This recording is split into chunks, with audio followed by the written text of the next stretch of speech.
Welcome to our channel. Hingga saat ini, Islam menjadi agama yang paling berpengaruh dan memiliki penganut dalam jumlah besar di seluruh dunia. Proses perjalanan panjang Islam hingga bisa seperti sekarang ini tidaklah mudah. Nabi Muhammad SAW bahkan harus menyampaikan kebenaran agama Allah ini secara sembunyi-sembunyi. Di fase awal, panji-panji Islam ditegakkan melalui pengorbanan di medan peperangan sehingga Islam meraih masa kejayaannya. Di balik keberhasilan tersebut, ada beberapa nama besar para jenderal muslim yang sukses memimpin umat muslim menghadapi lawan-lawannya. Maka dari itu, Data Fakta telah merangkum para jenderal muslim terhebat sepanjang sejarah dalam ulasan berikut ini. Tapi sebelum lanjut, kami ingatkan kembali untuk subscribe channel ini dan aktifkan lonceng notifikasi kamu untuk mendapatkan video edukatif lainnya dari Data Fakta.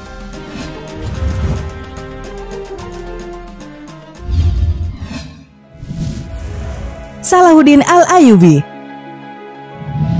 Salahuddin Al-Ayyubi atau biasa dikenal dengan nama Saladin merupakan salah satu komandan muslim terbaik sepanjang masa. Terkenal dengan kisahnya dalam pertempuran Perang Salib ketiga saat melawan Raja Inggris legendaris Richard the Lionheart. Melansir laman republika.co.id, Saladin lahir di kawasan Tikrit, Irak modern pada tahun 1137 Masehi atau 532 Hijriah yang berasal dari keturunan Kurdi. Di bawah komando pamannya, Sirku, ia memulai karir militernya dan ikut dalam berbagai pertempuran. Pada tahun 1169, ia diangkat menjadi kepala pasukan militer muslim di Mesir dan selama lebih dari 1 dekade setelahnya, ia menghabiskan sebagian besar waktunya untuk perang. Ia memerangi sesama muslim dan berhasil menaklukkan Mosul, Damaskus, dan Aleppo di antara kota-kota lain. Ia merupakan seorang pendiri dinasti Ayyubiyah yang memimpin pasukannya melawan tentara salib. Perang pun berlangsung melawan tentara salib. Dengan kegigihan dan jiwa kesatria, ia berhasil membawa pasukannya merebut sebagian besar kerajaan Yerusalem pada pertempuran Hattin. Salahuddin Al-Ayyubi akhirnya berhasil membawa pasukan merebut Yerusalem pada Oktober 1187.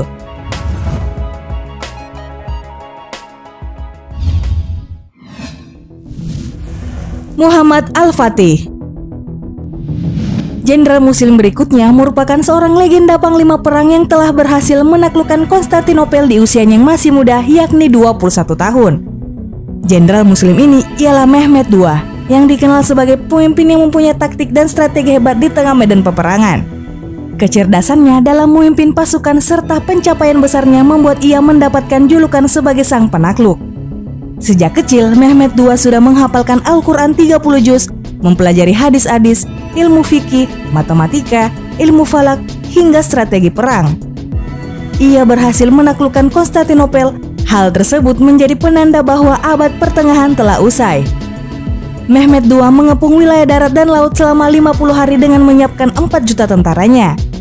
Pasukan ini berhasil menyeberangkan 70 kapal laut melewati belantara hutan dan sukses menaklukkan Konstantinopel sehingga ia mendapatkan gelar Muhammad Al-Fatih alias sang penakluk.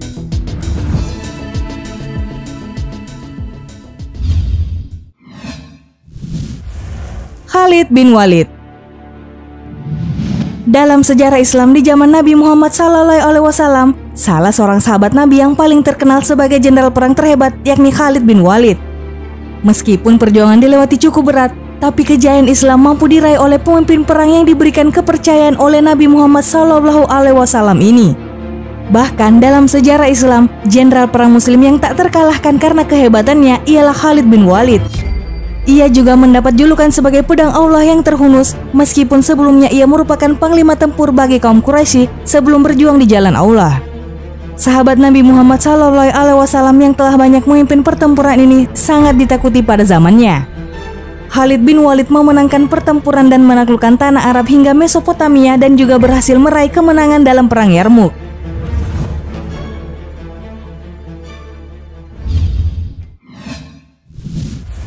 Abu Ubaidah bin Al-Jarrah. Walau kaum muslim pada zaman Nabi Muhammad SAW kalah jumlah ketika perang berlangsung, para jenderal yang memiliki peran penting menyusun strategi sehingga tentara Islam bisa memenangkan perang.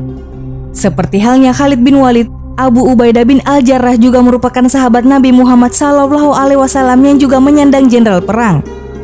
Ia memeluk agama Islam atas pengaruh dari Abu Bakar As-Siddiq sehari setelah Abu Bakar memutuskan masuk Islam.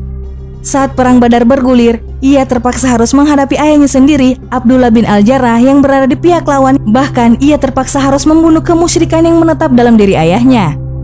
Atas perannya dalam medan peperangan, sosok Abu Ubaidah ini kemudian mendapat gelar oleh Nabi Muhammad SAW sebagai orang kuat yang terpercaya.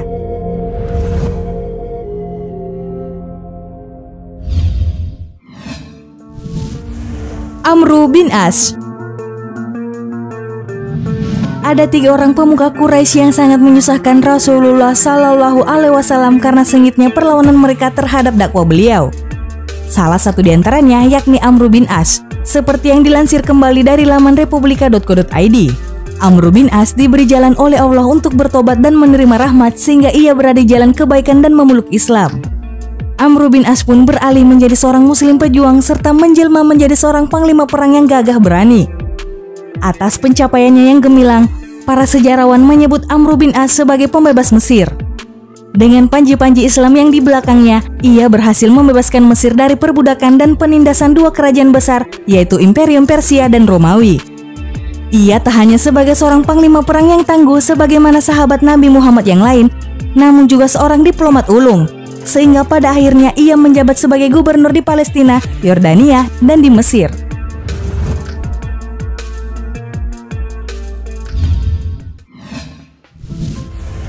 Tariq bin Ziyad. Tariq bin Ziyad diakui sebagai salah satu komandan muslim terbesar sepanjang masa serta sebagai penakluk Spanyol.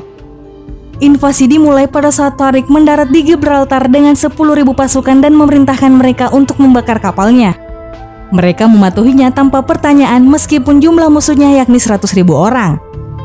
Kemudian setelah itu, ia mendapat bala bantuan tambahan sebanyak 7.000 orang atas permintaannya sendiri. Terlepas dari minimnya jumlah pasukan, ia berhasil memenangkan pertempuran dengan cemerlang di Battle of Guadalete di mana Raja Rodrik terbunuh. Selanjutnya, Tariq dan Musa menuju Spanyol pada tahun 712 dengan membawa sebanyak 18.000 pasukan. Keduanya berhasil mengambil alih Barcelona, Portugal, dan Saragossa serta menguasai sekitar 2/3 semenanjung Iberia. Bahkan, pasukan muslim sempat sampai ke Prancis dan menguasai Lyons. Hal tersebut menjadi awal kekuasaan pemerintahan muslim di Spanyol hingga tahun 1492.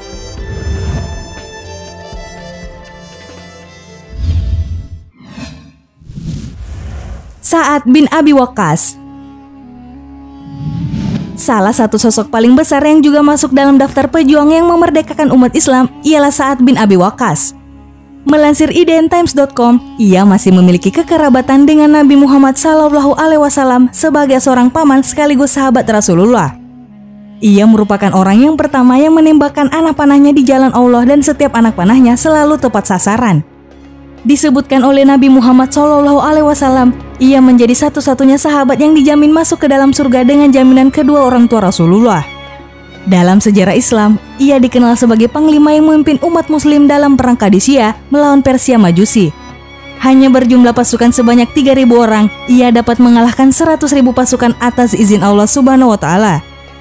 Itulah tadi sejumlah jenderal perang muslim terbaik sepanjang sejarah yang telah memperjuangkan umat Islam meraih kemenangan dan kejayaan. Bagaimana menurutmu?